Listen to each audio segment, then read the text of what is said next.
Everyone, एक बार फिर से आप सब लोगों का स्वागत है आपके अपने यूट्यूब चैनल माया स्टडी सेंटर में। आज की क्लास में हम करेंगे क्लास 8 का अध्याय 8 राष्ट्र की तुलना का प्रश्नावली 8.2। तो सबसे पहले हम क्या करते हैं, रोज की तरह सबसे पहले हम क्या करेंगे, इसका परिचय पाठ करेंगे। परिचय पाठ में हम समझ जाएंगे तो हम क्वेश्चन आराम से कर सकते हैं। ठीक है, तो चलिए हमारी क्लास स्टार्ट करते हैं। देखो, सबसे पहले आज का हमारा जो चैप्टर है ना, उसमें हम वृद्धि प्रतिशत है, कमी प्रतिशत है, लाभ प्रतिशत है, हानि प्रतिशत है, बट्टा कैसे निकाला जाता है, बट्टा किस पे निकाला जाता है, ये सब क्या पहले सीखेंगे, फिर अपन क्वेश्चन करेंगे। ठीक है, तो सबसे पहले हमें क्या करना है, वृद्धि प्रतिशत या कमी प्रतिशत। वृद्धि का मतलब क्या होता है, किसी भी चीज में, किसी भी चीज या किसी भी मतलब किसी क्या बोल सकते हैं, वस्तु के मूल्य में वृद्धि होना। यानी मान लो अभी किसी चीज का मूल्य 15,000 है, आज के 2 साल बाद में उसका मूल्य हो जाता है 30,000। तो जो मूल्य बढ़ा है ना, उसमें अपन को वृद्धि प्रतिशत निकालना हो। या फिर मान लो आज अगर किसी चीज का मूल्य अगर 20,000 है, थोड़े दिन बाद में उसका मूल्य हो जाता है 15,000, तो इसका मतलब उसका मूल्य गिरा है। गिरा है तो इसका मतलब हमें कमी हुई है। कमी हुई तो उस कमी का प्रतिशत कैसे निकालेंगे, तो इन सब चीजों को पहले अपन समझते हैं एक एक करके। मान लो जैसे आपको दिया कि अभी टेलीविजन है ना, या जनसंख्या रहते हैं। जैसे आज जनसंख्या है ना, आज की डेट में जनसंख्या कितनी है 50,000 मान लो। ठीक है ना, किसी गांव की जनसंख्या आज की डेट में, छोटा सा गांव, उसकी जनसंख्या कितनी है आज की डेट 50,000 है। अब उस गांव की जनसंख्या क्या होती है, प्रतिवर्ष कितना बढ़ जाती है, 10% बढ़ जाती है। ठीक है, गांव की जनसंख्या में क्या होता है, 10% की वृद्धि होती है। तो हमें क्या पूछ रहा है कि बताओ कि उस गांव की जनसंख्या वृद्धि होने के बाद उस गांव की जनसंख्या कितनी हो जाएगी। तो देखो, इसके निकालने के 2 तरीके हैं। पहला तरीका तो क्या, आप क्या कर दो, मानो पहले की जनसंख्या को मान लो कि वृद्धि होने से पहले जनसंख्या क्या थी, 100 मान लो। आपको क्या दिया, ये जनसंख्या आज की जनसंख्या दी, यानी वृद्धि आज की जनसंख्या नहीं, वृद्धि होने के बाद की। या फिर ऐसे मान लो आपको जनसंख्या पूर्व की जनसंख्या दी है, जो क्या थी, वृद्धि होने से पहले की थी। मैं आपको उसमें दोनों समझा देती हूँ। ये वृद्धि होने से पहले की जनसंख्या थी 50,000, फिर उसमें वृद्धि हो गई 10% की। तो हमें कैसे करना है, इसको 2 तरीके निकालने के। हमारे पास में जो आज, पहला तरीका सुनो, हमारे पास में जो आज की जनसंख्या है ना, उसका 10% निकालो। इसका 10% यानी 10/100। 2 जीरो से 2 जीरो, यानी कितनी वृद्धि हुई है, 5,000। तो हमारे पास में एक साथ की जनसंख्या कितनी हो जाएगी, 5,000 से बढ़ के कितनी हो जाएगी, 50,000 प्लस 5,000, यानी कितनी हो जाएगी, 55,000। ठीक है, एक तरीका तो ये है। सेकंड तरीका देखो क्या है, सेकंड तरीका क्या है, जो ये हमारे 50,000, इसको तो मैं 50,000 ही लिख लूंगी। लेकिन मैं क्या करूंगी, जैसे मैंने मान लिया कि अभी जो जनसंख्या है ना पूरी की, जो वृद्धि होने से पहले की थी, वो कितनी है, 100 है। अब उसमें 10% की वृद्धि हो गई, तो मान लो 10 की वृद्धि हो गई ना, 100 में 10 की वृद्धि होने पे कितना हो जाता है, 110, यही होता है। तो हमें क्या निकालना है, वृद्धि होने के बाद में निकालना है। तो हमें क्या करना है, 110 से तो गुणा कर देना है। और वृद्धि होने से पहले हमारी कितनी मानी थी, 100 मानी थी, तो 100 का क्या कर देना है, भाग लगा देना है। तो मैं क्या करूंगी, 110 से तो इसको गुणा कर दूंगी, और 100 से क्या कर दूंगी, भाग लगा दूंगी। तो 2 जीरो से 2 जीरो, 11 5 55 और 3 जीरो। तो अब आपको कौन सा तरीका आसान लगता है, एक तो डायरेक्ट निकालने का तरीका है, या फिर एक बार आप क्या कर सकते हो, वृद्धि या कमी प्रतिशत जो भी दिया है उसका पहले प्रतिशत निकाल लो, फिर उसमें जोड़ लो। अगर हमें पूर्व का दिया है, यानी अभी वर्तमान का दिया है, वो पहले का पूछे, जब तो हमें क्या करना है, 100 से गुणा करना पड़ेगा। वृद्धि या कमी प्रतिशत की बात बाद में बोलूंगी मैं। उसको क्या करना पड़ेगा, 100 से गुणा करना पड़ेगा। और भाग किसे लगाना है, अगर वृद्धि हुई है तो 100 में जोड़ के भाग लगा दो, अगर कमी हुई है तो 100 में से घटा के भाग लगा देंगे। जैसे अभी इसमें क्या था, अभी वर्तमान की जनसंख्या 50,000 थी, 10% की वृद्धि, इसका मतलब 100 में डायरेक्ट 10 जोड़ देंगे तो कितना हो गया, 110। तो अब हम क्या करेंगे, हमें एक साल बाद की जनसंख्या पूछे तो हमें क्या करना है, 110 से गुणा करना पड़ेगा। क्यों, क्योंकि हमें एक साल के बाद में बढ़ेगी ना, तो बढ़कर हमारी 10% बढ़ेगी, तो कितनी हो जाएगी, 110। तो 110 से गुणा कर देंगे और 100 का भाग लगा देंगे। इस प्रकार हमें करना है। ये तो मान लो वृद्धि प्रतिशत था, मान लो 10% कमी भी तो हो सकती है ना। तो कमी में तो कैसे करना है, इसका 10% निकालो पहले, तो ये 5,000 आएगा, 10% तो अभी 50,000 में से क्या कर देंगे, 5,000 हटा देंगे। 5,000 घटाएंगे तो कितना आ जाएगा, 45,000। एक तो तरीका ये है। एक तरीका डायरेक्ट, जिसमें हम क्या करेंगे, देखो कमी हुई है तो कमी हुई, इसका मतलब 100 में से क्या करना पड़ेगा, घटाना पड़ेगा। 100 में से 10 घटाएंगे तो कितना हो जाएगा 90। तो हम क्या करेंगे 90% का निकालेंगे, तो 90 बटे 100, तो हम 90 से करेंगे 9 पंजे 45, तो यहाँ पे कितना हो जाएगा 45,000। ये हमारा क्या है, ये तो एक बार पहले जो कमी है वृद्धि हुई इसका प्रतिशत निकाल के उसमें जोड़ना या घटाना ये तरीका है, और एक तरीका क्या है उसको डायरेक्ट करना भी तरीका है, जिसमें पर 100 में से डायरेक्ट जोड़ के घटा के आंसर निकाल सकते हैं। ठीक है, वृद्धि या कमी प्रतिशत निकाला सबको आ गया। अब बढ़ते हैं हमारे नेक्स्ट पॉइंट की तरफ। हमारा नेक्स्ट पॉइंट क्या है, बट्टा। अब बट्टा क्या होता है, देखो कोई भी वस्तु होती है उसपे देखो अंकित मूल्य और विक्रय मूल्य दो अलग अलग चीजें होती है। अंकित मूल्य अलग होता है, विक्रय मूल्य अलग होता है। तो बट्टा क्या होता है, किसी भी वस्तु के अंकित मूल्य में दी जाने वाली जो छूट होती है ना उसको ही बट्टा बोला जाता है।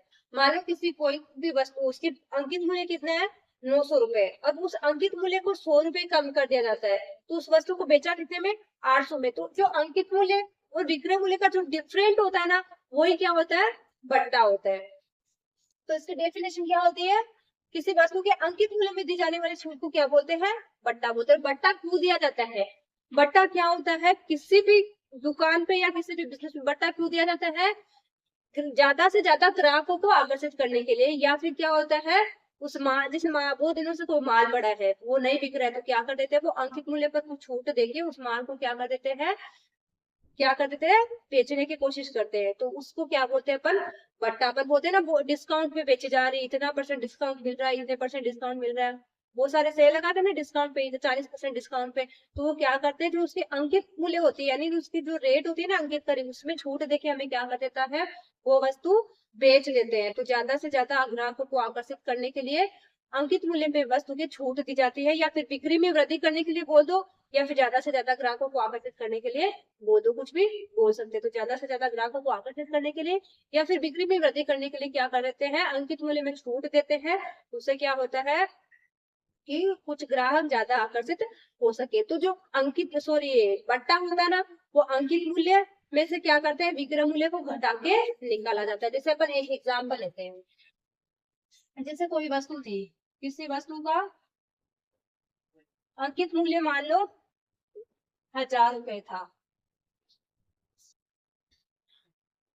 और उसका विक्रय मूल्य कितना है 850 रुपए। अब आपको इसे बोलने कि इसमें बट्टा निकाल, बट्टा ज्ञात कीजिए, तो बट्टा ज्ञात करने का सूत्र हमेशा याद रखना क्या होता है, अंकित मूल्य माइनस विक्रय मूल्य। विक्रय मूल्य अंकित मूल्य में से विक्रय मूल्य को घटा देना है, तो 1000 में से क्या घटाएंगे 850, तो क्या आएगा 150 रुपए हमारा क्या आ जाएगा बट्टा आ जाएगा।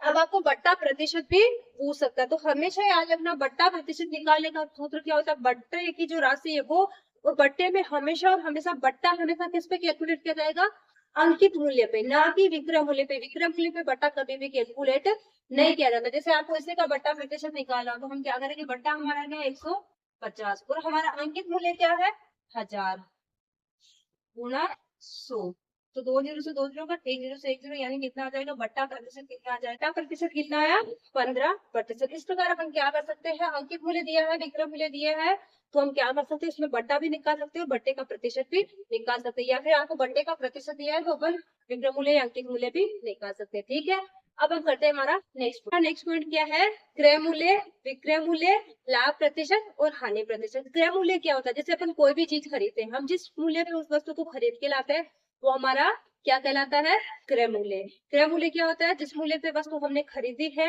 वो क्या हो जाएगा हमारा क्रय मूल्य। इसी के साथ अगर अपन ने उसके ऊपर कुछ एक्स्ट्रा खर्चा करा है, जैसे मान लो थोड़ा टूट फूट आ गया तो मरम्मत करवाइए, या फिर उसको वहां से यहाँ तक घर पे लेके आए तो एक्स्ट्रा खर्चा करा, तो वो भी हमारे किस में आता है, हमेशा और हमेशा याद रखना।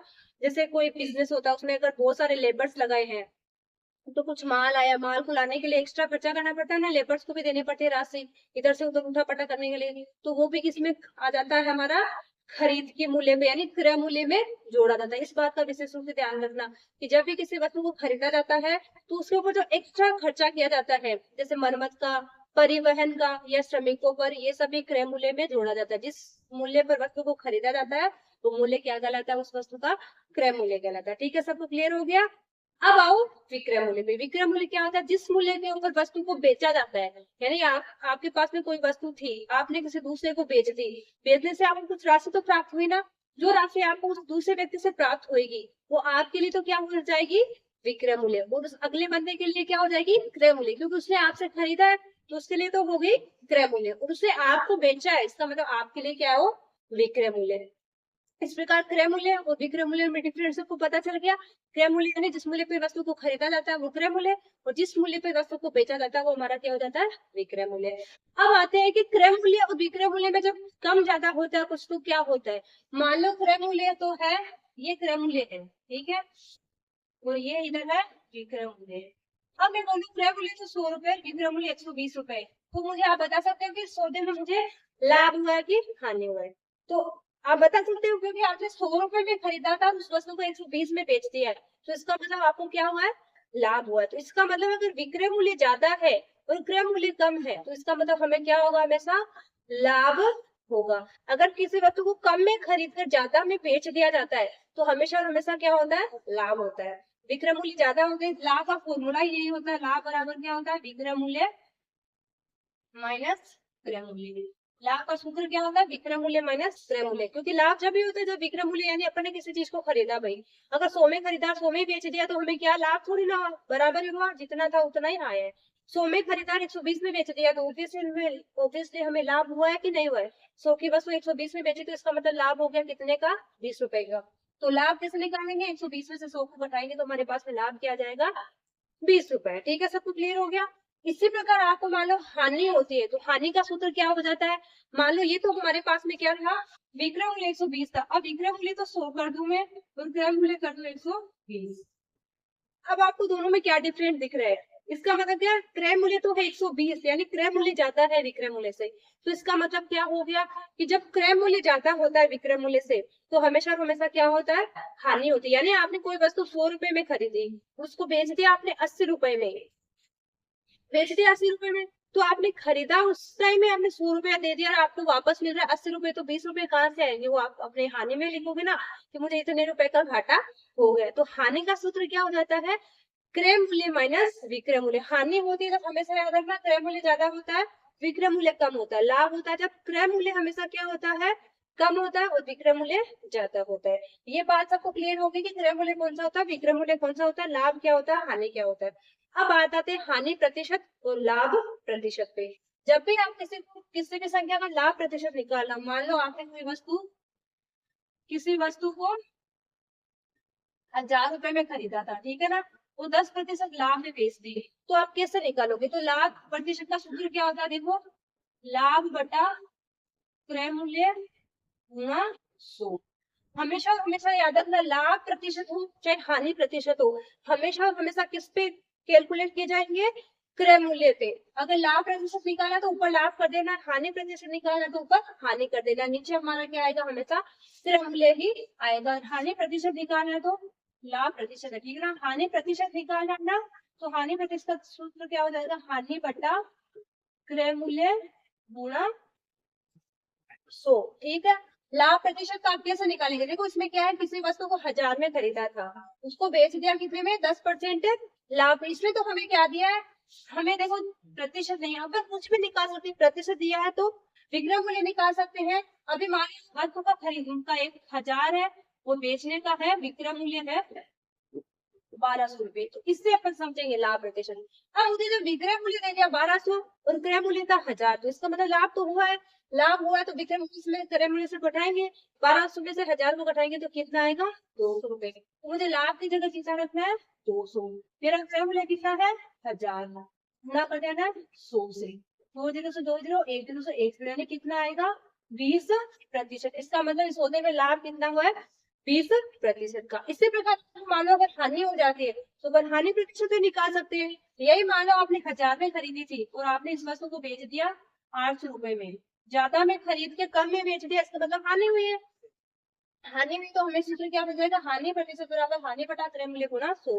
तो हानि कितनी हुई देखो वही 1000 के 800 में बेचे, इसका मतलब 200 की हानि, क्रय मूल्य हमारा 1000 ही रहने है गुणा 100, 2 जीरो 2 जीरो 1 जीरो से 1 जीरो यानी 20% की क्या हो जाएगी इसमें हानि हो जाएगी। इस प्रकार अपन क्या कर सकते हैं हानि प्रतिशत और लाभ प्रतिशत निकाल सकते हैं, और बाकी और क्या क्या निकाल सकते हैं वो अपन जब क्वेश्चन करेंगे और अच्छे से समझेंगे। ठीक है, सबको क्लियर हुआ। हम करते हैं हमारी प्रश्नावली का पहला क्वेश्चन। देखो पहला क्वेश्चन में क्या बोल रहा है, एक व्यक्ति के वेतन में 10% वृद्धि होती है, यानी कि उसका वेतन कितना भी, उसके वेतन में कितनी वृद्धि हो जाती है? 10%। यदि उसका नया वेतन 1,54,000 है तो उसका मूल वेतन ज्ञात कीजिए, यानी वृद्धि के बाद का वेतन, जो ये 10% की वृद्धि हुई ना, वो वृद्धि को ऐड करके उसका वेतन अभी कितना है? 1,54,000। तो हमें क्या पूछा? मूल वेतन, यानी जो वृद्धि हुई है ना 10%, उस वृद्धि से पहले का वेतन हमें बताना है। तो अपन किस प्रकार इसको, मैंने बताया आपको 2 तरीके बताए थे। तो अपन क्या करेंगे, उन तरीकों को इन क्वेश्चनों में अप्लाई करेंगे। देखो हमें क्या मान लेना है, माना कि वृद्धि से पहले का वेतन मान लो, माना कि, या तो मूल वेतन मान सकते हो, माना कि मूल वेतन बराबर है, या फिर माना कि वृद्धि से पहले वेतन बराबर कितना हो जाएगा, मान लेंगे 100। ठीक है, ओके। अब आगे देखो क्या बोला है, उसके वेतन में 10% वृद्धि होती है। अब वृद्धि देखो कितनी होती है, वृद्धि बराबर कितनी है? 10%। वृद्धि के बाद वेतन बराबर कितना है? के बाद वेतन, इसके हिसाब से जो अपन ने मानो पहले का वेतन 100 माना है ना, इसके हिसाब से वृद्धि के बाद में वेतन। तो हमें क्या करना है, देखो अगर किसी चीज का 100 है, उसका 10% दिया, तो हम क्या कर देंगे, वृद्धि के बाद कितना हो जाएगा? 110। वो कैसे हुआ वो भी मैं आपको सिखाऊंगी, डायरेक्ट सिखा दूंगी कि कैसे निकाला जाता है। 100 के ऊपर अगर फिर मान के चल रहे हैं, 20% वृद्धि दी है, तो क्या कर देना है, 100 के अंदर उसको जोड़ देना है। कमी है तो 100 में घटा देना है, और वृद्धि हो रही तो जोड़ देना है। अब इसका 10% की वृद्धि हुई, तो अपन देखो ऐसे तो क्या है, तरीका क्या होता है, 10/100, यही करते हैं। यानी कि वृद्धि कितनी हुई है? 10 रुपए की। तो 100 के 10 रुपए की वृद्धि, यानी उसके पास में कितने हुए वेतन? अब अभी का वेतन कितना है उसका? 110। लेकिन हमें तो दिया है कि उसका वेतन कितना, नया वेतन 1,54,000। तो अपन आगे करेंगे, देखो वृद्धि के बाद का वेतन बराबर कितना हो जाएगा? 110 रुपए। ये कैसे हुआ, ये मैंने आपको बता दी, कैसे निकाला अपन ने। 100 के अंदर 10% निकालेंगे, 100 का 10%, 10 आएगा तो इसमें जोड़ेंगे तो कितना हो जाएगा? 110। अब देखो क्या दे रहा है, नया वेतन बराबर कितना है? कितना है? 1,54,000। ठीक है, रुपए। अब हमें निकालना मूल वेतन, तो मूल वेतन कैसे निकालेंगे? मूल वेतन बराबर, देखो मूल वेतन कैसे निकालते हैं, जो हमारा नया वेतन है सबसे पहले उसको ना, 1,54,000। अब इसको गुणा किससे करेंगे?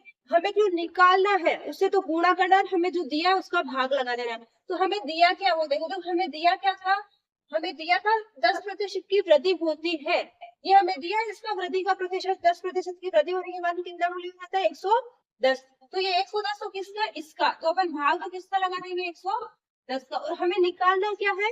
मूल वेतन, यानी हमें 100 का निकालना है, तो 100 से क्या कर देंगे, इसको गुना कर देंगे।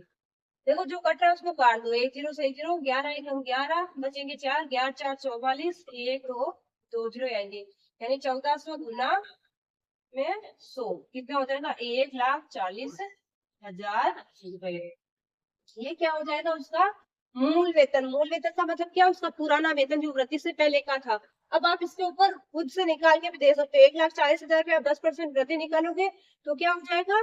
कितना आएगा? 14,000। 14,000 इस 1,40 में जोड़ोगे तो कितना हो जाएगा? 1,54,000। इस प्रकार अपन रिवर्स भी फाइंड आउट कर सकते हैं। ठीक है, सबको क्लियर हो एकदम अच्छे से। अब आते हैं क्वेश्चन नंबर 2 की तरफ। क्वेश्चन में क्या दिया है, रविवार को 845 व्यक्ति चिड़ियाघर गए, सोमवार को केवल 169 व्यक्ति चिड़ियाघर गए। कि सैर करने वाले व्यक्तियों में क्या है कि कितने प्रतिशत की कमी हुई है, यानी सोमवार को तो ज्यादा गए थे लोग, और नहीं, रविवार को कितने जने चिड़ियाघर गए, क्योंकि रविवार को संडे की छुट्टी होती है सबको, तो ऑब्वियसली ज्यादा लोग जाएंगे। सोमवार को सब ज्यादातर जने बच्चे तो स्कूल चले जाते, तो क्या हुआ, चिड़ियाघर में उन लोगों की, जो सैर करने वाले लोग थे ना, उनकी संख्या में कमी हो गई।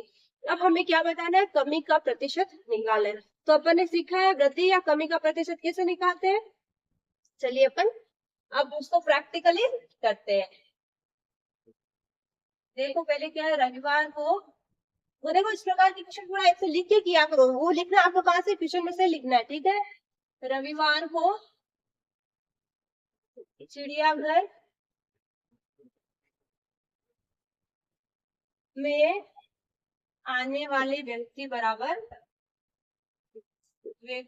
कितने हैं? 845। ठीक है, सोमवार को चिड़ियाघर में आने वाले व्यक्ति बराबर कितने हैं? 169। अब कमी कितनी हुई? देखो कमी व्यक्तियों की संख्या में, व्यक्तियों की संख्या में कमी बराबर, सोमवार को व्यक्तियों की संख्या में कितनी कमी होगी? पहले तो वो निकालो, 845 माइनस 169, क्योंकि पहले इतने थे फिर इतने हो गए, इतने में से इतने घटाएंगे जब भी कमी आएगी हमारे पास। 15 में से 9 निकालेंगे तो आ जाएगा 6, यहाँ पे हो गया 3, 13 में से 6 निकालेंगे तो 7, यहाँ पे हो गया 7, 7 में से निकाला तो 6, यानी कि कितने लोग कम आए? 676। अब हमें क्या बोल रहा है कि कमी प्रतिशत कितनी है? तो कमी प्रतिशत कैसे निकाले? देखो कमी प्रतिशत बराबर, कमी कितनी हुई बोले तो 676 बटे पहले किसमें आती थी जिसपे कमी हुई है 845 है ना, तो हमें ये वाला नीचे रख देना है, गुना कर देना है। जब प्रतिशत निकालना होगा किससे गुना करना है? 100 से। किसी भी संख्या का प्रतिशत निकालना तो उसको किससे गुना करना है? 100 से। इस बात का विशेष रूप से ध्यान रखिएगा। अब देखो ये किससे कटेंगे, किससे कटेंगे? देखो देखिए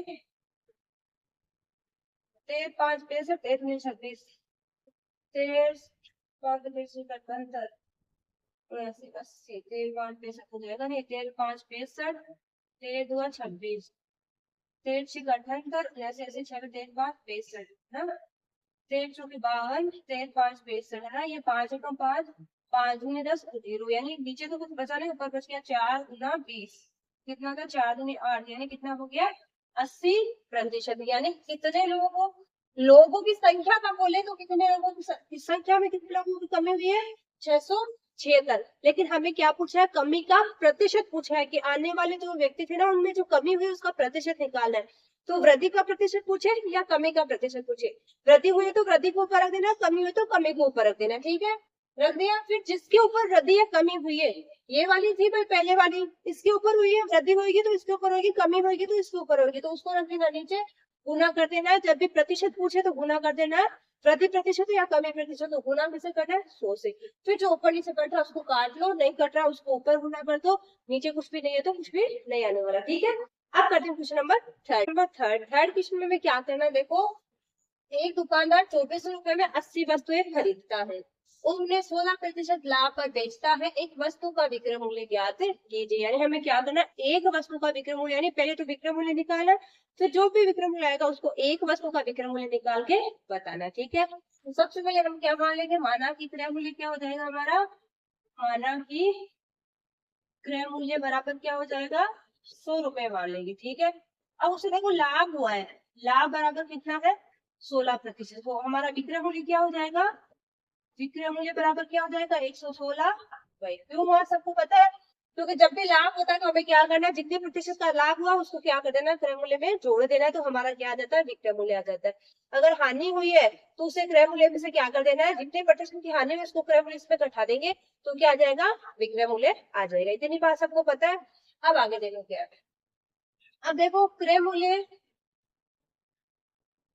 100 रुपए है, तो विक्रय मूल्य देखो क्या है? विक्रय मूल्य हमारा कितना है? 116 रुपए, है ना? लेकिन हमारा क्रय मूल्य तो क्या है? एक्चुअल में क्रय मूल्य क्या है? क्रय मूल्य 2400 रुपए है, तो विक्रय मूल्य क्या हो जाएगा? विक्रय मूल्य बराबर क्या हो जाएगा?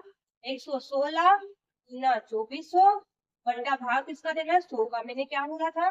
जिसका भी निकालना है उसे तो गुणा करना है और जो दिया है उसका भाग करना। 2400 ये 100 की, ये क्रय मूल्य इसका ही तो है, 2400 विक्रय मूल्य, ये विक्रय मूल्य है, इसका भाग लगाएंगे तो क्या आ जाएगा? 116 से गुणा करेंगे तो आ जाएगा विक्रय मूल्य। अब जो कट रहा है उसको काट दो।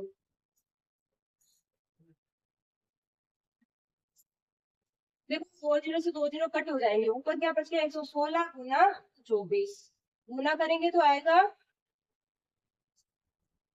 116 को इधर गुना कर लो 24 से, 6 जब 24 का 4 हाथ लग गया 2, 4 2 6 4 गुना 6 दूनी 12 का 2 हाथ लग गया 1 2 और 1 3 और 2 4, ये 6 तो 8 4 3 7 और 2 यानी 2784। अब ये हमारे पास में क्या आया? 80 वस्तुओं का विक्रय मूल्य आया है। विक्रय मूल्य बराबर क्या है? 80 वस्तुओं का विक्रय मूल्य, 80 वस्तुओं का विक्रय मूल्य बराबर क्या आ गया? 2784। रुपए हमें निकालना एक वस्तु का, तो एक वस्तु का विक्रय मूल्य बराबर क्या, एक बहुत सारों का नहीं है, एक का निकाला, जितनों का दिया उतना का भाग लगा दीजिए, 2784/80। अब हम क्या करेंगे, देखो मैं आपसे पूछ रही हूँ कि मैं 80 का भाग लगाऊंगी कि 8 का भाग लगाऊंगी। आप लोग मुझे कमेंट करके बताना कि आप ये देखते ही पता लगा लेता कि 80 का ही भाग लगाना है या 8 का लगाएंगे तो भी काम चल जाएगा, उस जीरो का अपन एक दूसरा काम करेंगे। मैं क्या करूंगी, 8 का भाग लगा दूंगी, तो जीरो जो है ना उसका क्या करूंगी, ऊपर जो भी संख्या आएगी भाग लगाने को उसमें एक अंक से पहले दशमलव लगा दूंगी। जब भी हमें 80 का, 8000 का, 800 का इस प्रकार भाग लगाना हो तो अपन भाग उतनी संख्या का थोड़ी लगाएंगे, किसका लगाएंगे, केवल 8 का। और भाग लगाने के बाद जो भी आएगा उसमें अगर एक जीरो है नीचे तो एक अंक से पहले दशमलव, दो जीरो तो दो अंक से, तीन है तो तीन अंक से पहले दशमलव लगा देंगे। इसमें 8 का भाग लगाएंगे, देखो क्या आएगा, 8 3 24, बचेगा कितना, 3, 8 चौके 32, बचेगा 6, 8 20 64। तो इसमें क्या आ जाएगा, एक अंक से पहले दशमलव यानी 34.8 रुपए, यही क्या हो जाएगा हमारा आंसर। ठीक है, सबको क्लियर हो एकदम अच्छे से। अब करते हैं क्वेश्चन नंबर 4। और क्वेश्चन हमारा बड़ा ही अच्छा क्वेश्चन है और ये क्या एग्जाम की दृष्टि से भी इम्पोर्टेंट क्वेश्चन है, तो थोड़ा इसको और भी ध्यान से करेगा, करने सारे ध्यान से लेकिन इसको थोड़ा विशेष रूप से ध्यान देना है। ठीक है, तो देखो सबसे पहले मैं क्या बोला, एक वस्तु का मूल्य कितना था, 15,500 रुपए था।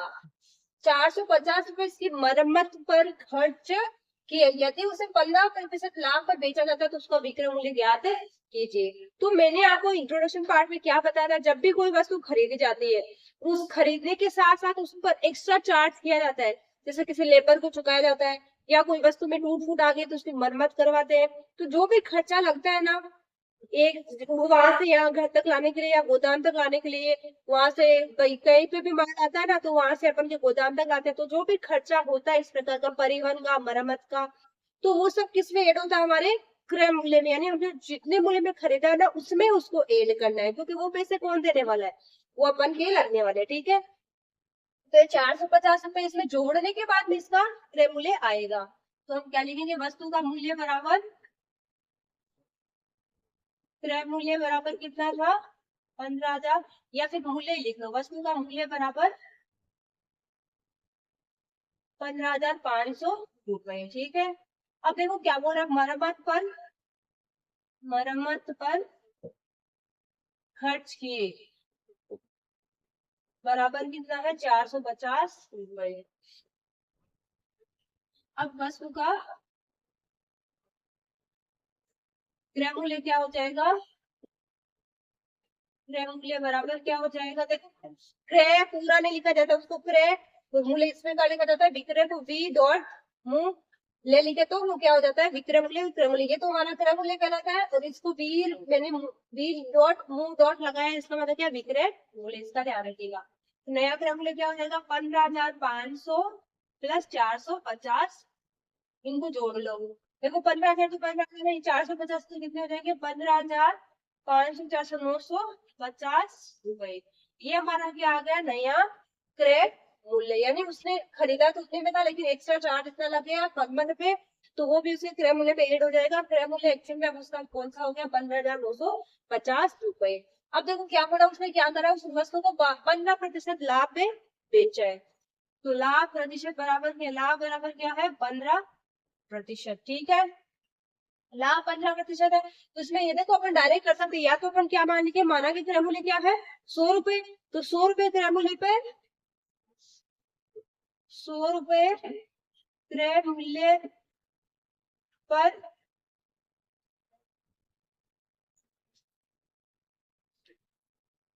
एक मिनट।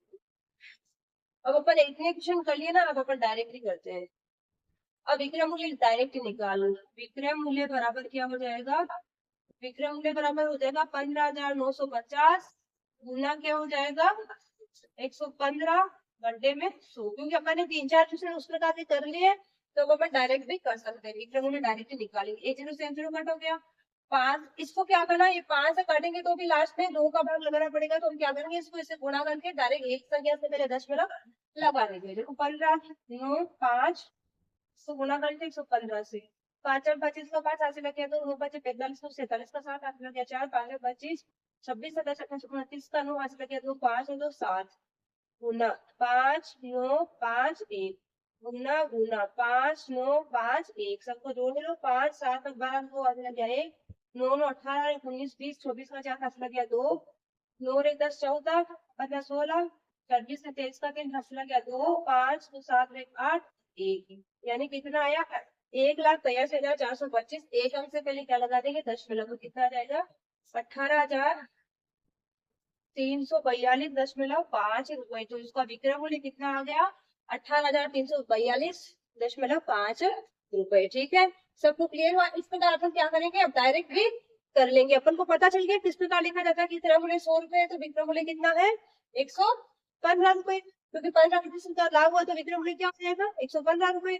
आप लिखना चाहो तो लिख सकते हो, मैं बोल देती हूँ। क्रय मूल्य 100 रुपए तो विक्रय मूल्य कितना हो जाएगा 115 रुपए, और क्रय मूल्य हमारा 15,950 है तो विक्रय मूल्य बराबर क्या रख देंगे, इस राशि को रख देंगे। ठीक है, अब करते हैं क्वेश्चन नंबर 5। नंबर 5 में क्या बोल रहा है, एक वीसीआर और टीवी में से प्रत्येक को 8,000 रुपए में खरीदा, यानी एक वीसीआर खरीदी और एक टीवी खरीदा। टीवी का भी खरीद मूल्य कितना है 8,000 और वीसीआर का भी कितना है क्रय मूल्य 8,000। फिर आगे देखो क्या है, दुकानदार को वीसीआर पर 4% हानि और टीवी पर 8% लाभ हुआ। उसने जब बेचा ना तो उसे वीसीआर के ऊपर तो क्या हुआ 4% की हानि हो गई, और टीवी को बेचा तो उस पर 8% का लाभ हुआ है। तो क्या बोला, इस पूरे लेन देन में लाभ या हानि प्रतिशत ज्ञात कीजिए। तो पूरे लेन देन में लाभ या हानि प्रतिशत का मतलब क्या है, कुल क्रय मूल्य निकालेंगे, कुल विक्रय मूल्य निकालेंगे, फिर उनके अंदर देखेंगे क्रय मूल्य ज्यादा है कि विक्रय मूल्य ज्यादा है।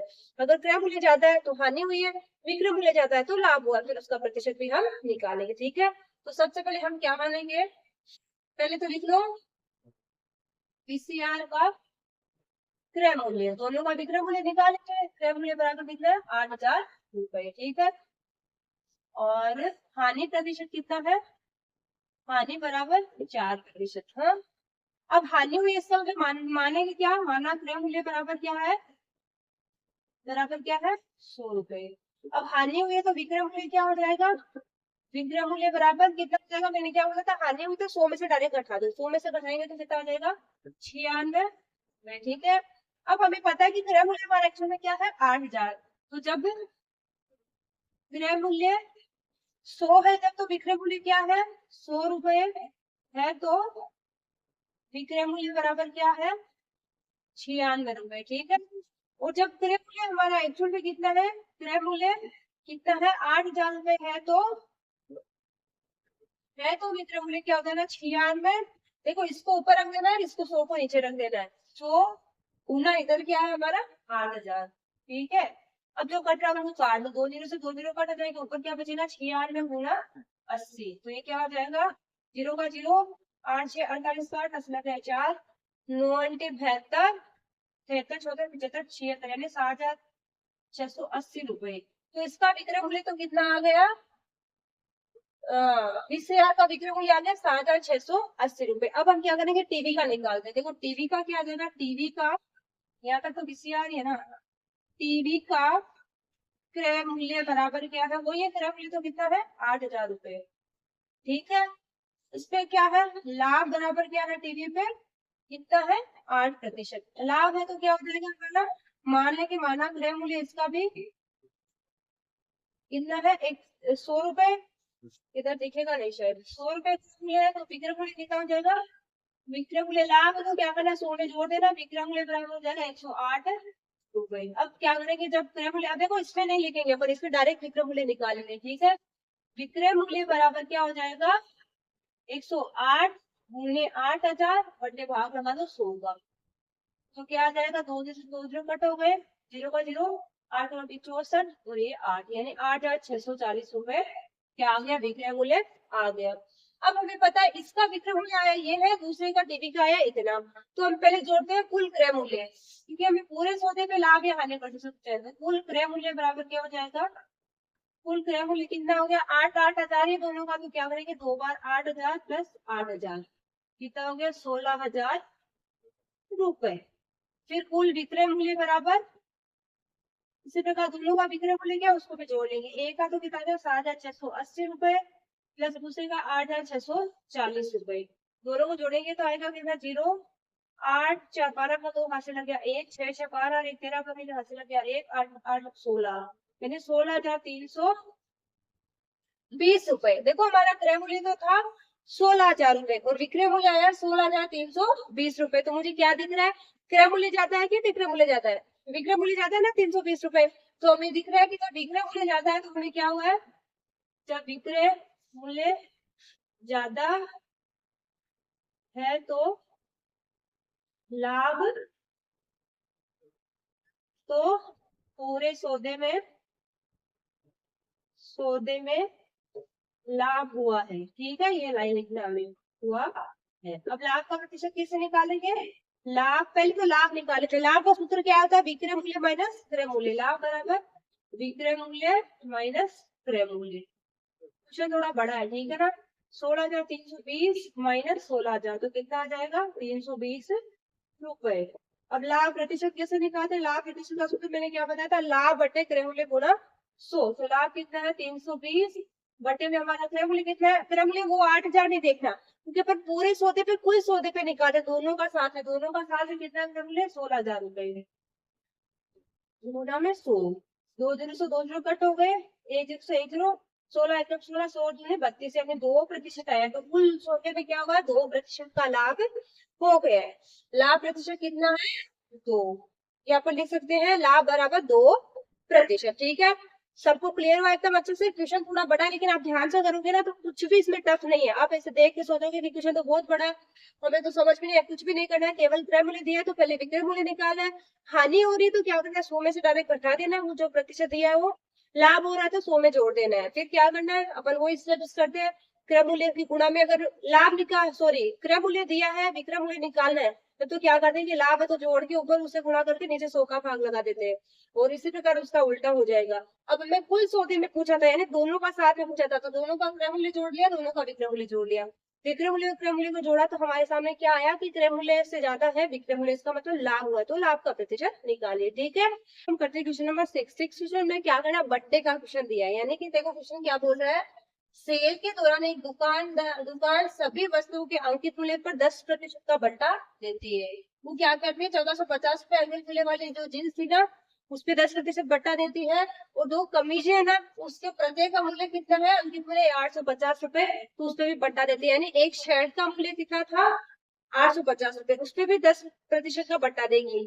तो दो शर्टें ली है तो प्रत्येक शर्ट पे 10% का बट्टा मिलेगा, और एक जींस जो 1450 रुपए की है उस पे भी 10% का बट्टा मिलेगा। तो उसने क्या बोला, किसी ग्राहक ने खरीदते समय उसे टोटल कितने का बट्टे के बाद में, यानी बट्टा मिला उसको, तो उस बट्टे को जो बट्टे की छूट मिली थी उसको, उस छूट के बाद में उसको टोटल कितना पे करना पड़ा। ठीक है, तो हम निकालते हैं। सबसे पहले देखो क्या दिया हमें, जीन्स का अंकित मूल्य कितना था? 1450 यही था। बट्टा प्रतिशत बराबर क्या है? क्या है?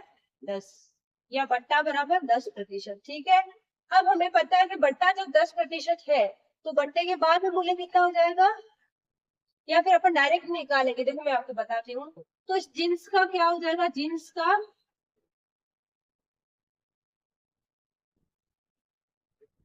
बट्टे के बाद मूल्य बराबर, अब बट्टे के बाद इसका मूल्य कैसे निकालेंगे? देखो 1450 रुपए की तो थी, इस पे 10% का बट्टा, इन पर क्या छूट है, तो उसके लिए छूट, तो वो क्या करेगा, इसका मूल्य 10% कम करेगा। 10%, या तो इसका 10% निकाल के फिर उसको उसमें से घटा दो। 10% जितना भी आता है उसको 1450 में से घटा दो, या फिर मैंने आपको क्या बोला है कि डायरेक्ट कैसे निकाला, उसको 100 में से घटा दो। 100 में से घटाएंगे तो कितना बट्टा, इसमें छूट मिली है, 10% घटाएंगे तो कितना आएगा? 90। अब हमें निकालना क्या, छूट के बाद का मूल्य निकालना है। तो हमें क्या करना है, इसको छूट के बाद उसे 90 रुपए पे करें, मान लो, क्योंकि अपन 100 पे मान के कर रहे हैं। तो बट्टे के बाद में उसने 100 की जगह कितना पे करा? 90 रुपए। तो हम भाग कैसे लगा देंगे? 100 से। क्यों लगाएंगे? क्योंकि हमें जो मूल्य दिया ना, ये 100 के ऊपर दिया है, यानी बट्टे से पहले का मूल्य तो ये था, बट्टे के बाद का मूल्य ये है। तो अपन इनका करते हैं सोल्यूशन, 0 से 0 इसको गुणा करेंगे। 9 पर 45 का 5 लगे 4 937 37 40 40 4 9 4 13, यानी कि इसका जींस का मूल्य तो बट्टे के बाद भी कितना आ गया? 1305 रुपए। अब देखो शर्ट्स का निकालो। प्रत्येक कमीज का मूल्य क्या है 850, तो यानी एक शर्ट का मूल्य कितना है 850। बट्टा तो वही है, बट्टे के 5 शर्ट कमीज का मूल्य, तो इसमें भी बट्टा तो क्या 10% ही है, तो 850 को हम गुणा किसे कर देंगे 90 से, वो भाग लगा देंगे 100 का, वही दो दिनों कट हो जाएंगे, 9 पर जी 45 का 5, 80 लगे 4, 9 72, 73, 74, 75, 76, यानी 765 रुपए। लेकिन ये हमारे क्या है एक ही कमीज का मूल्य है, तो दो कमीज का मूल्य बराबर, इसको दो से गुणा कर देंगे, दो शर्ट का आ जाएगा 700 कैसे दो, 5 दूनी 10 का सीधे हाथ लग गया, 1 6 दूनी 12 और 1 13 का तीन हाथ लग गया, 1 7 14 और 1 15, यही आएगा 1530 रुपए। अब देखो उसने क्या बोला है कि उसको बट्टा मिलने के बाद टोटल कितने पे करेगी, तो दोनों शर्ट्स का तो उसने दिया 1530 और एक पेंट का दिया 1305, तो कुल भुगतान बराबर 1305 प्लस 1530 बराबर 5 का 5, यहाँ पे 3 का 3, 5 और 3 8, 1,0835 उसने क्या करे बट्टे के बाद में क्या बट्टा दिया ना, उसके बाद में क्या कर दिया पे कर दिया। हमेशा ध्यान रखना है बट्टा जो दिया जाता है ना वो अंकित मूल्य पे दिया जाता है, तो जो अंकित मूल्य था उसका क्या कर देना, या तो आप ऐसे कर लो कि उसका 10% 20% जितना भी बटा दिया उसको पहले उसका निकालो प्रतिशत, जितना भी आया उसको उसमें से टोटल अंकित मूल्य में से घटा दो। एक तो वो तरीका है जब विक्रय मूल्य आ जाता है, एक तरीका क्या डायरेक्ट अपन क्या करते हैं 100 पे मान के कर लेंगे, 100 पे मान के करेंगे तो मैं क्या करूँ जो बट्टा दिया उसको 100 में से घटा के डायरेक्ट ऊपर गुणा कर देना, नीचे क्या करना है 100 का भाग लगा देना। ठीक है, सबका क्लियर हुआ। अब हम करते हैं क्वेश्चन नंबर 7 क्वेश्चन भी हमने अभी एक पीछे क्वेश्चन करा था 4 या टीवी वाला VCR वाला ना, उसके जैसा इसमें क्या था क्रय मूल्य दिया था और इसमें क्या दे दिया विक्रय मूल्य दे दिया, तो हमें क्रय मूल्य निकालना था। देखो जब भी आपको क्रय मूल्य या विक्रय मूल्य इसमें से कुछ दिया हो और लाभ या हानि का प्रतिशत भी दिया हो तो हम उससे क्रय मूल्य दिया तो विक्रय मूल्य निकाल सकते हैं, विक्रय मूल्य दिया तो क्रय मूल्य निकाल सकते हैं। इसमें हमें क्या दिया विक्रय मूल्य दिया तो इसमें क्या निकाला हमें क्रय मूल्य निकालना है। ठीक है, तो सबसे पहले हम क्या करेंगे क्रय मूल्य निकालेंगे, फिर इसने क्या बोला कि पूरे सौदे पे उसे लाभ हुआ कि हानि हुआ वो भी हमें बताना है। तो हम क्या करेंगे लिखेंगे प्रत्येक भेष का क्रय मूल्य। देखो सबसे पहले क्वेश्चन में वही दिया है कि दो भैंसों का मूल्य 20,000 रुपए प्रति भैंस था, उससे पहले भैंस पर तो 5% का लाभ हुआ, दूसरी पर 10% की हानि हुई है, तो इस सौदे पर उसे कुल लाभ हुआ कि हानि वो ज्ञात करनी है। तो प्रत्येक भैंस का क्रय मूल्य कितना है, सॉरी विक्रय मूल्य दिया है ना, बेचा है ना प्रत्येक भैंस का विक्रय मूल्य। ठीक है, विक्रय मूल्य बराबर क्या है 20,000 रुपए है ना, तो हम क्या मानेंगे मानक क्रय मूल्य बराबर, मानक क्रय मूल्य बराबर क्या है मतलब 100 रुपए मान लेंगे। ठीक है 100 रुपए। अब देखो पहले भेज पे यहाँ पे अपन पहली भेज का काम कर रहे हैं, इसके बाद में यहाँ से मान लो पहले भेज का काम कर रहे हैं ना, पहली का अपन क्या निकाल रहे हैं पहले भेज का विक्रय मूल्य निकाल रहे हैं, तो हमारा लाभ हुआ ना देखो पहली भेज पे, तो लाभ लाभ बराबर 5%, तो विक्रय मूल्य क्या हो जाएगा अगर लाभ 5% तो आएगा तो विक्रय मूल्य सौदे पर क्या हो जाएगा 105 रुपए, 105 रुपए। अब हम क्या करेंगे जब हमें विक्रय मूल्य दिया तो विक्रय मूल्य से शुरू करना है, जब विक्रय मूल्य 105 रुपए है तो क्रय मूल्य बराबर कितना है 100 रुपए। देखो हमें जो दिया है ना उससे पहले स्टार्ट करना, अभी तक तो हम जो ऑप्शन करे थे ना उसमें क्या करे थे जब क्रय मूल्य 100 रुपए तो विक्रय मूल्य इतना है, इसमें हमें विक्रय मूल्य दिया है क्रय मूल्य निकाला, जो हमें दिया ना उसको यहाँ इधर रखना ध्यान से। अब हम क्या लिखेंगे जब विक्रय मूल्य, क्योंकि अपन उल्टा लिखेंगे ना तो गड़बड़ हो जाएगी, ये ऊपर नीचे आ जाएगा, इसका थोड़ा ध्यान रखना। जब विक्रय मूल्य हमारा क्या है कितना है 20,000 रुपए है तो क्रय मूल्य बराबर क्या हो जाएगा 100 गुना करना पड़ेगा किसी 100 से और भाग लगाना पड़ेगा 105 से, क्यों क्योंकि अब हमें क्या निकालना है क्रय मूल्य निकालना है, तो क्रय मूल्य निकालना है तो 100 से गुणा करना है, विक्रय मूल्य निकालना है तो जो लाभ या हानि का प्रतिशत है वो घटा के या जोड़ के उससे गुणा करना पड़ेगा। क्रय मूल्य तो डायरेक्ट 100 से गुणा कर देना है, उसे 105 का भाग लगा देना है।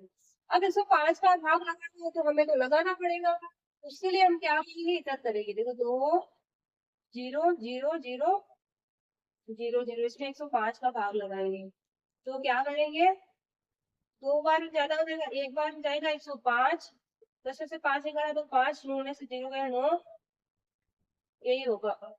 फिर है 8 बार में हो जाएगा, 8 पंजे 40, 8 बार में 8 पंजे 40 और 8 का 8, ये आ गया 8, 0 5 में से 4 निकाला तो 1, ये 9 बार में जाएगा।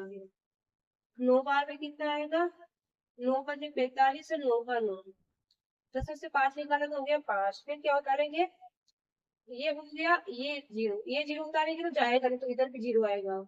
फिर एक और 0 उतार लेंगे तो आएगा यहाँ 0, 4 बार में जाएगा, 5 को 20 और 4, 420, 0 और 10 में से 2 निकाला तो 8, यहाँ हुए 4, 80। फिर ये 0 उतारेंगे तो कितनी बार जाएगा, 7 बार। क्या 7 बार में 7 पंजे 35 और 7 एकम 7, यानी कितनी बार गया, 7 बार में 10 में से 5 निकाला तो 5, 9 में से 3 निकाला तो 6। फिर देखो यहाँ पे 4 है, इसका मतलब 0 उतारेंगे तो यहाँ लग जाएगा 10। फिर कितनी बार जाएगा, 5 बार में आ जाएगा, 6 बार में, 6 बार में देखते हैं, 6 पंजे 30 और 6 एकम 6, 0 5 से 3 निकाला तो 2। फिर यहाँ पे कितनी बार गया, 6 बार गया था ना 6, फिर से 0 उतारेंगे तो कितनी बार जाएगा, यहाँ पे यही शुरू हो गया, इसका मतलब क्या आएगा, 1 बार में। तो हमारा क्या आंसर आया भाग लगाने पे, 19,47,61 रुपए। सेकेंड वाले पे निकालो, पहले भेज का हमारे पास में क्रय मूल्य क्या आ गया, 19,47,61 रुपए। अब देखो सेकेंड भेज का करते हैं, यहाँ पे वही क्रय मूल्य तो दोनों का सेम है, तो इस पे देखो क्या है, हानि प्रतिशत, हानि बराबर क्या है 10%, तो विक्रय मूल्य क्या हो जाएगा 90 रुपए। क्रय मूल्य तो वही है, इसका भी क्रय मूल्य क्या मानेंगे, क्रय मूल्य बराबर, माना क्रय मूल्य बराबर क्या है 100 रुपए, ठीक है, सेम ही है। अब हमें क्या दिया, विक्रय मूल्य 90 है तो क्रय मूल्य 100 हो जाएगा, इसका भी लिखेंगे। तो इधर देखो, इसको थोड़ा भाग वाले को क्या करते हैं, रद्द करते हैं। विक्रय मूल्य हमारा क्या है, विक्रय मूल्य क्या है, हानि भी बता दिया ना, 90 रुपए है तो क्रय मूल्य बराबर क्या है 100 रुपए। और विक्रय मूल्य हमारा एक्चुअल में क्या है, इसका भी कितना है, विक्रय मूल्य कितने में बेचा था, 20,000 में, 20,000 है तो क्रय मूल्य बराबर क्या हो जाएगा 100 गुने 20,000 बट्टे 90। 1 0 से 1 0, इसमें भी कोई काम करना पड़ेगा, भाग लगाना पड़ेगा। तो ए 20,000, तो ये 1 0 भाग लगा दो 9 का, देखो उसमें जाएगा 9 दूनी 18, 9 दूनी 18, 9 दूनी 18, 9 दूनी 18, 9 दूनी 18, 10 में 2 2 हो गए।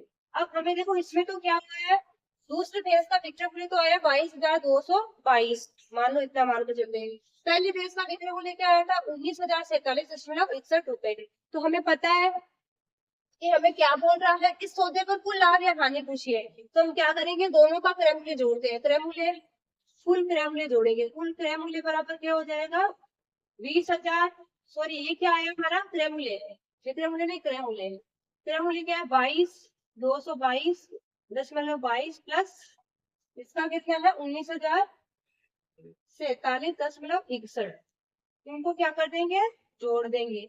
इनको जोड़ेंगे जब देखो क्या आ जाएगा, 2 और 1 3, 6 2 8, 7 2 9, 4 2 6, 2 का 2, 9 का 11 का 1 हंस लगे 2 2 4, यानी कि क्रय मूल्य तो टोटल कितना है 41,269.83 रुपए। अब विक्रय मूल्य देखो, कुल विक्रय मूल्य, विक्रय मूल्य ए का 20,000 है तो 2 का कर दो तो ये 20,000, फिर 20,000 कितना हो गया 40,000। अब मुझे क्या समझ में आ रहा है, क्रय मूल्य तो मेरा है 41,269.83 और क्रय मूल्य विक्रय मूल्य कितना है 40,000, तो मुझे हानि हुई है, इसका मतलब तो हानि बराबर क्या है, हानि बराबर, अब हानि है तो क्रय मूल्य में से विक्रय मूल्य घटा देंगे, 269.83 माइनस 40,000 क्या आएगा, देखो 83 तो 83 आ जाएगा, उधर कुछ है नहीं, 9 में से 0 निकाला 9, 6 में से 0 निकाला 6, 2 में से 0 निकाला 2, 1 में से 0 निकाला तो 1, यानी 1269.83 रुपए की उसको क्या हो गई हानि।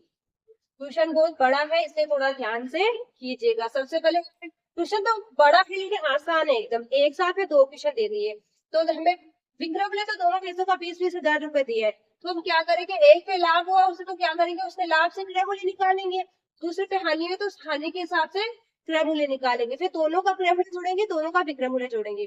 दोनों का क्रय मूल्य जोड़ने पे देखेंगे कि कुल सौदे में लाभ हुआ कि हानि हुआ है। दोनों का क्रय मूल्य जोड़ा जब आया 41,269 कुछ रुपए, और दोनों का विक्रय मूल्य जोड़ा जब आया 40,000 रुपए, तो क्रय मूल्य ज्यादा, इसका मतलब क्या, हानि हुई है, तो हानि हुई तो क्रय मूल्य में से विक्रय मूल्य घटा देंगे तो वो हानि हमारे पास में आ जाएगी। ठीक है, सब क्लियर है एकदम अच्छे से। एट क्वेश्चन में हमें क्या करना है, देखो एक टेलीविजन का मूल्य कितना था, 13,000 रुपए। उसमें देखो क्या है, इस पर 12% कर से बिक्री कर वसूला जाता है, तो हमारा एक बिक्री कर है ना, ये टर्म नया आया, शायद इंट्रोडक्शन पार्ट में छूट गया था। देखो बिक्री कर क्या होता है, ये हमेशा बिक्री पर वसूला जाता है, यानी जो सेलिंग होती है ना उस पे लगता है, और ये सरकार द्वारा लगा जाता है। ये कौन लेता है, जो दुकानदार होता है ना, माल बेचता है, वो लेता है किसे, ग्राहक से, ग्राहक से लेके किसको देता है, सरकार को। तो ये हमेशा याद रखना कि सेल्स टैक्स यानी बिक्री कर ना, वो वस्तु के विक्रय मूल्य पे लगता है। तो अब क्या बोला, देखो बिक्री कर की प्रतिशत तो कितनी थी, 12%, और एक्चुअल में उसका मूल्य कितना था, 13,000 रुपए। वो कब था, बिक्री कर से पहले का मूल्य है। तो क्या बोला, देखो विनोद इस टेलीविजन को खरीदा है तो उसके द्वारा भुगतान की जाने वाली राशि रियायत कीजिए। तो जब ये इस दुकानदार से खरीदेगा इस टेलीविजन को, तो वो खरीदेगा तो दुकानदार क्या करेगा, इसे ये 12% जो बिक्री करे ना वो पे लेगा, वो लेके उसको वो टेलीविजन बेचेगा। तो हमें क्या करना है, 13,000 का 12% निकालना है, उस 13,000 में जोड़ देना है, तो हमारे पास में क्या आ जाएगा, उस ग्राहक द्वारा टोटल भुगतान की गई राशि आ जाएगी। हमेशा याद रखना, जब भी बिक्री कर आए तो आपको क्या करना है, अगर राशि पहले की बिक्री कर से पहले की दी है जब, तो क्या करना, उसमें उसका प्रतिशत निकाल के जोड़ देना है, और अगर बाद की दी है तो अपन ऑलरेडी सीखे हुए कि कैसे निकालना है। तो हम क्या करेंगे, टेलीविजन का मूल्य बराबर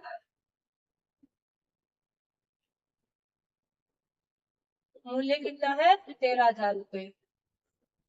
ठीक है, बिक्री कर दर बराबर कितनी है, 12%। ठीक है, और देखो टेलीविजन का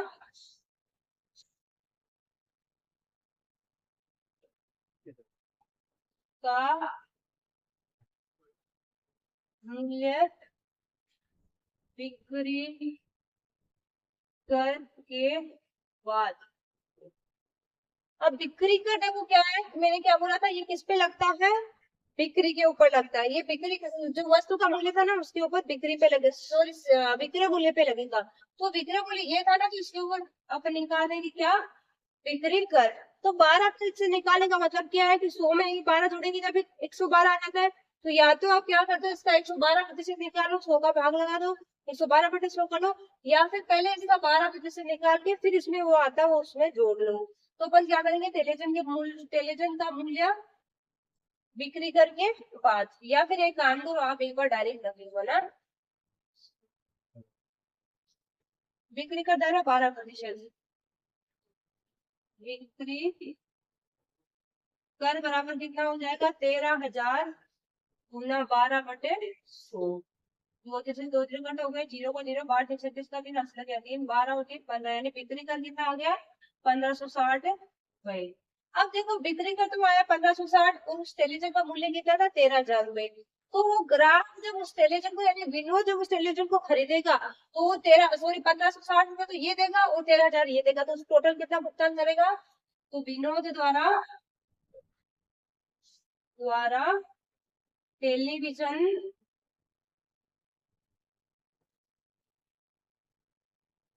की भुगतान की जाने वाली राशि बराबर क्या हो जाएगी, 13,000 प्लस 1560, यानी 13,000 1,000 इसमें आ गया, तो 14,560 रुपए। इतना वो क्या करेगा, टोटल भुगतान करेगा। इसको देखो शॉर्ट टर्म में कैसे कर सकते थे, बिक्री कर रहे थे, बिक्री मूल्य पे लगता है, तो 112/100 करते हैं तो डायरेक्ट भी आ जाता है। इसको 112 से गुना करेंगे ना, तो 13 का 26 का गया, दो 13 और 2 15 5 गया, 13 और 1 14, तो भी हमारे पास में क्या है, 14,560 आएगा। तो अपन ने क्रय मूल्य विक्रय मूल्य ऑलरेडी सीखा हुआ है कि डायरेक्ट पेपर निकाल सकते हो, इस प्रकार से क्या कर सकते हो, उसका जितना प्रतिशत दिया उतना निकाल के उसमें जोड़ के भी निकाल सकते हैं। ठीक है, सबको क्लियर हुआ। अब हम क्वेश्चन नंबर 9 करते हैं। 9 क्वेश्चन में देखो बड़ा अच्छा क्वेश्चन है, जिसमें हमें क्या करना है। अरुण एक जोड़ी स्केट्स किसी सेल से खरीद कर लाया, जिस पर बट्टे की दर कितनी थी, 20% थी। उसके द्वारा भुगतान की गई राशि 1600 रुपए है, तो अंकित मूल्य ज्ञात कीजिए। यानी कि जब ये स्केट्स खरीद के लाया ना 1600 रुपए में, इस पे ऑलरेडी उसने कितना बट्टा दिया, कितने प्रतिशत बट्टा दे के लाया है, 20% की छूट मिला के फिर उसने उस स्केट्स को खरीदा, तो कितना रुपए पे करा, 1600 रुपए। तो ये 1600 रुपए ना बिफोर क्या आफ्टर बट्टा है, यानी बट्टा देने के बाद की राशि। तो हमें क्या निकालना, अंकित मूल्य यानी बट्टे से पहले की राशि निकालना। तो जब भी हमें इस प्रकार का क्वेश्चन दिया कि बट्टे की पहले की राशि या बट्टे की बाद की राशि कोई से भी देती है और बट्टे का प्रतिशत दे दिया, तो हम दूसरी राशि जो हमें नहीं दी वो आराम से निकाल सकते हैं। तो सबसे पहले हम क्या मानेंगे, माना अंकित मूल्य बराबर क्या मान लेंगे, 100 रुपए। ठीक है, अंकित मूल्य बराबर है उस राशि का 100 रुपए, क्योंकि बट्टा जो दिया जाता है वो किस पे दिया जाता है, अंकित मूल्य पे। अब बट्टे का प्रतिशत, बट्टा बराबर क्या है, 20%। अब अगर मुझे पता है कि बट्टा 20% है, उस राशि का विक्रय मूल्य कितना हो जाएगा, मान लो 100 रुपए की थी। अब आप उस पर 20% का छूट बोलो, मान लो, तो 20% का छूट मतलब क्या, मैंने क्या बोला था, डायरेक्ट उसमें से घटा देना है। तो 20 रुपए का छूट दे दिया 100 रुपए वाली वस्तु पे, तो उसका विक्रय मूल्य कितना हो गया, 80 रुपए। तो विक्रय मूल्य क्या हो जाएगा, विक्रय मूल्य बराबर क्या हो गया, 100 माइनस 20 बराबर 80 रुपए। अंकित मूल्य 100 था, 20 बट्टा था, प्रतिशत 20 यानी 100 के ऊपर 20 रुपए का बट्टा है, तो विक्रय मूल्य क्या हो गया, 80 रुपए। अब देखो हमें क्या निकालना है, जब विक्रय मूल्य 80 रुपए है तो हमें निकालना क्या, क्रय मूल्य नहीं निकालना, अंकित मूल्य निकालना। अंकित मूल्य बराबर क्या है, 100 रुपए। अंकित मूल्य बराबर हमारा क्या है, 100 रुपए। जब, अब आप इसको 1 रुपए में लेके भी कर सकते हो, जब 1 रुपया विक्रय मूल्य है तो क्या हो जाएगा, अंकित मूल्य बराबर 100/80। और जब 1600 रुपए विक्रय मूल्य है तो अंकित मूल्य बराबर 100/80 गुना 1600, ऐसे भी कर सकते हो। जब विक्रय मूल्य कितना है, 1600 रुपए,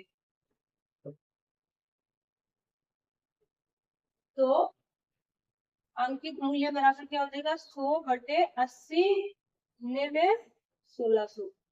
एक जीरो से एक जीरो कटोगे, 8 दूनी 16, 2 जीरो यानी 200 गुने 10 बराबर क्या हो जाएगा, 2000। यानी वस्तु का अंकित मूल्य कितना था, 2000 रुपए।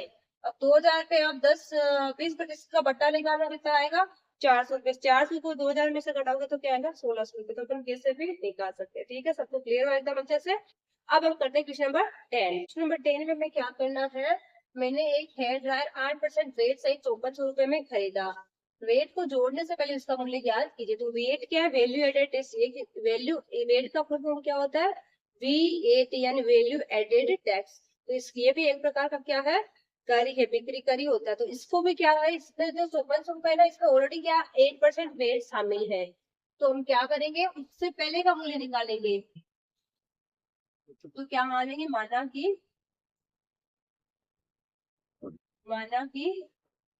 वेट से पहले का मूल्य बराबर 100 रुपए, ये मानेंगे। देखो वेट का परसेंट क्या है, वेट दर बराबर क्या है, 8%, यही है। अब देखो वेट के बाद में मूल्य, वेट के बाद मूल्य क्या हो जाएगा, वेट क्रय मूल्य, इसका वेट के पहले से मूल्य 100 रुपए था, वेट इसमें 8 जोड़ दिया तो कितना हो जाएगा, 108 रुपए। 108 है। अब हमें निकालना है क्या, वेट को जोड़ने से पहले का मूल्य निकालना है। क्या लिखेंगे, वेट से पहले का मूल्य, हमें उससे पहले का निकालना है, बाद का लिखना है। वेट के बाद का मूल्य कितना है, 108 रुपए है, तो वेट से पहले का मूल्य बराबर 100 रुपए। देखो ये वाली लाइन है ना, जो हमें निकालना है ना, उसके हिसाब से चेंज हो जाती है। जो हमें निकालना है ना, उसको इधर रखना है, जो दिया है उसको इधर रख देना है। हमें क्या दिया ना, वेट के बाद का मूल्य तो हमें दिया है, तो 108 को इधर रख देंगे, 100 को इधर रख देंगे। ठीक है, अब इसको 1 रुपए के ऊपर लेना चाहो तो कर सकते हो, नहीं पर डायरेक्ट करेंगे। वेट के बाद का मूल्य हमारे कितना है, 5400 रुपए है, तो वेट के पहले का मूल्य क्या हो जाएगा 100 बटे में 108 गुना 54 से। जो बटा उनको काट दो, ये 54 एक 54, यहाँ 00, ये 54 से 2 बार कटेगा, फिर ये 2 से क्या कटेगा 50 बार कटेगा, ऊपर बच गया 100 गुना 50, नीचे कुछ बचा नहीं, तो क्या हो गया, ये कितना हो गया 5000 रुपए। यानी वेट को जोड़ने से पहले इसका मूल्य कितना था 5000 रुपए। इस प्रकार आपको लोग क्या करना है, अगर कोई राशि में वैल्यू एडेड टैक्स आपको देते हैं कितना परसेंट कर जोड़ने के बाद में वो राशि इतनी थी, तो हमें क्या कर देना है 100 में उस राशि को जोड़ देना, जितनी प्रतिशत दर है उसको जोड़ के उस 100 रुपए मान के उसको हल कर लेना है। ठीक है, अब करते हैं क्वेश्चन नंबर 11। क्वेश्चन नंबर 11 देखो, 11 क्वेश्चन में क्या करना है, कोई वस्तु 18% जीएसटी सम्मिलित करने के बाद में 1239 रुपए में खरीदी, यानी कि 1239 है ना, इसमें 18% जीएसटी ऑलरेडी शामिल है, तो हमें जीएसटी से पहले का मूल्य निकालना है। तो सेम वही करना है, वेट वाला करे ना वैसे ही करना है। तो हम क्या मान लेंगे, माना कि जीएसटी से पहले का मूल्य, जीएसटी क्या आता है, गुड्स एंड सर्विस टैक्स है ना, पहले का मूल्य बराबर क्या मान लेंगे 100 रुपए। आगे क्या देंगे, जीएसटी दर बराबर क्या है, दर बराबर 18%। अब जीएसटी के बाद का मूल्य बराबर, बाद मूल्य बराबर क्या हो जाएगा, अब 18% इसमें जीएसटी लगेगा मानो 100 रुपए पे, तो 18 की वस्तु कितने की हो जाएगी, सॉरी 100 रुपए की वस्तु कितनी हो जाएगी 118 रुपए की। और हमें क्या दिया है कि जीएसटी जोड़ने के बाद वस्तु कितने की हो या 1240 रुपए की। तो हम क्या करेंगे, जीएसटी के बाद मूल्य 118 रुपए है, तो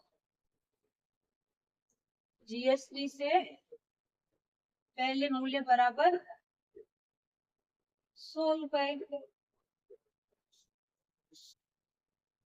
जीएसटी के बाद मूल्य कितना है 1239 रुपए है, तो जीएसटी से पहले का मूल्य बराबर 100 बटे में क्या है, कितना था 118 गुना 1239, यही है। अब जो कट रहा है उसको काट दो, ये किससे कटेगा 59 से कटेगा, ये 2 बार कट जाएगा, ये 59 से 2 बार, फिर 1 बार, फिर ये 2 से कटेगा 50 बार, तो क्या आ गया 50 गुने 21, अब 0 का 0 21 बचे 105, यानी 1050 रुपए आ गया हमारे जीएसटी से पहले का मूल्य। जब भी आपको इस प्रकार के क्वेश्चन दे तो हमें क्या करना है, इसको आप डायरेक्ट भी सीख के रखना, क्योंकि आगे बड़ी क्लास में जाओगे ना, जब कॉम्पिटिशन क्रैक करने के लिए जाओगे तब ये बहुत काम आएगा, डायरेक्ट निकालना, हमें ऐसे ऐसे नहीं लिखना उसमें। तो आपको अभी से क्या सारे तरीके सीख के रखने हैं। जब इस प्रकार देना कि जीएसटी शामिल करने के बाद का मूल्य दिया, तो हमें क्या करना है, पहले का निकालना है, पहले का निकालना मतलब गुणा किससे करना है 100 से गुणा करना है, भाग किसका लगाना है, ये ऑलरेडी है ना, तो इसमें क्या करना है 100 में 18 जोड़ेंगे तो इसको 18 का भाग लगा देना है, लाभ हुआ तो जोड़ के भाग लगा देना, हानि हुई तो हानि का घटा के 100 में से घटा के भाग लगा देना, इस प्रकार करना है। लेकिन ये चेंज कब हो जाता है, जब पहले का दिया बाद का दिया वो अपन देखते हैं, ठीक है ना, वो देख के फिर करना अपन को, पहले का दिया है तो कैसे करेंगे, बाद का दिया है तो कैसे करेंगे। ठीक है, इसी के साथ हमारी प्रश्नावली कंप्लीट होती है। अब हम मिलते हैं नेक्स्ट क्लास में, तब तक के लिए बाय।